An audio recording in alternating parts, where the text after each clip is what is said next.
Oke, baik.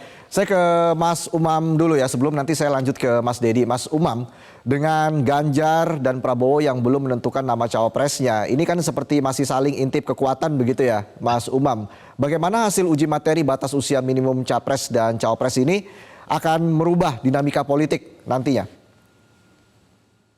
Ya, semuanya bergantung pada putusan. Kalau misal tadi disampaikan RPH atau rapat putusan hakim bisa dilakukan lebih cepat, tentu itu akan jauh lebih produktif sehingga bisa memberikan kepastian hukum kepada para aktor-aktor politik, aktor demokrasi dalam bermanuver, mengatur langkah, mengatur strategi, mana yang kemudian bisa dinegosiasikan, mana yang kemudian bisa ditolak. Nah, situasi ini yang kemudian memang diharapkan harusnya tidak terlalu lama putusan itu dikeluarkan. Nah, kalau misal memang memberikan ruang bagi hadirnya cawapres dengan batas usia minimal 35 tahun, maka besar kemungkinan ini akan menjadi sebuah pertimbangan serius, terutama di kubu Pak Prabowo, sebagai agenda untuk memastikan Golkar dan juga PAN tetap stay di dalam koalisi Indonesia Maju.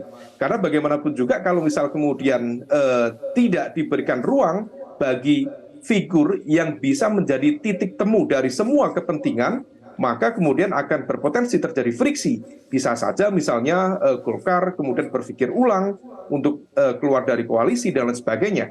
Nah, tetapi di saat yang sama, kalau misal kemudian tadi disebut nama Mbak Khofifah, dipertimbangkan oleh dua kubu, baik di PDIP maupun di Gerindra. Karena bagaimanapun juga hadirnya Caimin sebagai cawapres dari Anies Baswedan, maka kemudian menjadi penting bagi para pengambil keputusan untuk meletakkan variabel Nahdlatul Ulama sebagai basis pertimbangan.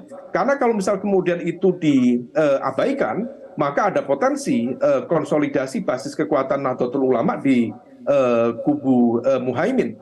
Meskipun dari basis data yang kita cermati, tentu seringkali Nahdlatul Ulama tidak terkonsentrasi pada satu titik, tetapi terfragmentasi ke banyak hal. Tetapi diakui atau tidak, variabel itu dipercaya betul, terutama oleh teman-teman di PDIP.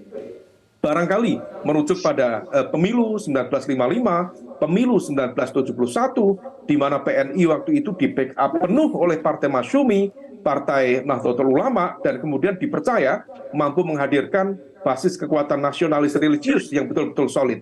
Nah, oleh karena itu, dengan hadirnya nama-nama tadi, termasuk Pak Mahfud MD, diharapkan bisa mengakomodir dan juga mengonsolidasi basis kekuatan massa, terutama di Ceruk, Jawa Timur, dan juga Jawa Tengah, yang seringkali dipercaya bisa menentukan kemenangan di Pilpres mendatang. Oke, baik. Mas Dedi, singkat saja Mas Dedi, kemarin sudah ada pertemuan Pak Prabowo dan juga Ibu Megawati begitu ya Mas Dedi. Ini jangan-jangan masih ada niatan ini untuk menduetkan Ganjar dan Prabowo, Mas Dedi? Saya kira kalau menduetkan agak susah ya Mas, karena dua-dua kan mau jadi presiden ya. Jadi kan kita nggak mungkin punya dua presiden. Tapi apapun itu ya kita serahkan pada para pimpinan kita, tetapi kan memang Kongres sudah memberikan kepada Ibu Megawati hak untuk mengambil keputusan ya. Dan saya belum pernah lihat, kita belum pernah melihat Ibu Megawati itu menarik keputusannya gitu ya. Belum ada presidennya itu Mas. Tapi ya saya tidak tahu apa yang akan terjadi di depan. Kalau bagi kita sih Pak Ganjar calon presiden tuh bisa dibilang harga mati kira-kira begitu. Harga mati, oke baik. Nanti kita akan nantikan bersama seperti apa hasil uji materi di MK terkait dengan batas usia minimum capres dan cawapres ini.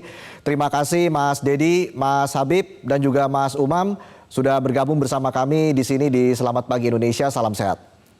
Jelajahi cara baru mendapatkan informasi. Download Metro TV Extend sekarang.